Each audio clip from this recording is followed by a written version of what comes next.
Okay, I'm with one of my favorites, and it's not just because she a Leo, but it's always that Leo love. I mean, But you represent, and you always have your family. You've been like so like one of the realest people I've since I've been here in LA and met people that's been on the screen. You've been one of the realest people, always genuine.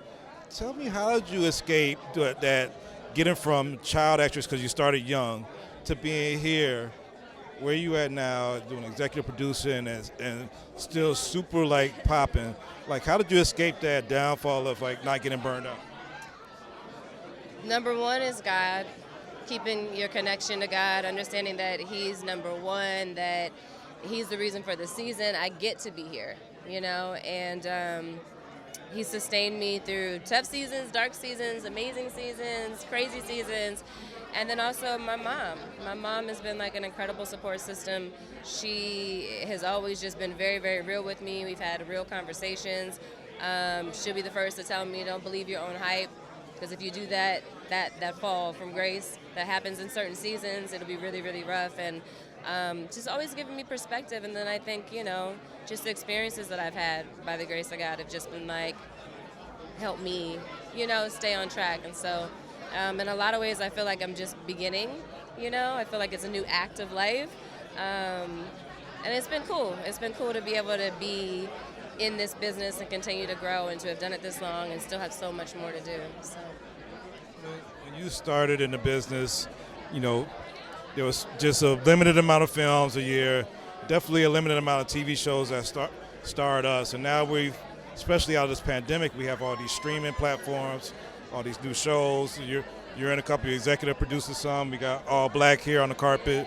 How, as an artist, what does it mean to like have this new era of creativity where they're telling different stories and not just the regular stuff that we were getting before?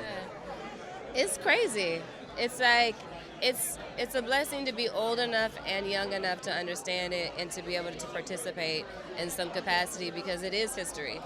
I remember the year that I did Deception, that was 10 years ago.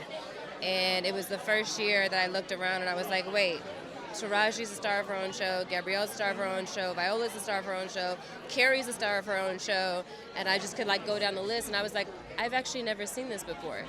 Like it's weird to me, but it's like amazing.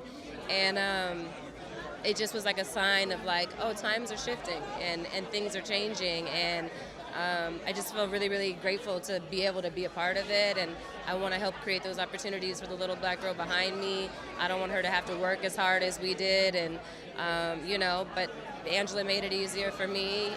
Miss Ruby D, Cicely made it easier for her. And so we just keep going and paying it forward. Last question. I know another thing that actors are dealing with, we've seen it play out on stage, is like mental health. Like, how do you keep yourself when stuff is stressful, everything? Like, what do you do to like take a break and like to take a break, man?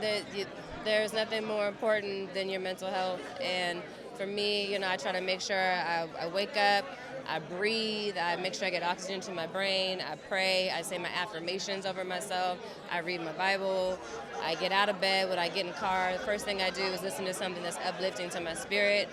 Then I listen to something very ratchet, but I start with something that's uplifting to my spirit because that's the first thing that goes into my spirit. And, if I need to take a beat, I would tell everybody, like, look, I just need a few days. And I would just go into myself and go into God and just make sure that I take care of myself because at the end of the day, it'll be there, and if you miss something, something else will come or something better will come. But you got to take care of yourself because if you don't take care of yourself, it doesn't matter what opportunities you have, you're not going to be able to hone them and do your best and continue to move forward if you don't take care of your heart, your spirit, your mind, your body. So. Congratulations. I'm glad they're honoring you tonight. Always love seeing you. Thanks for being a friend and a colleague.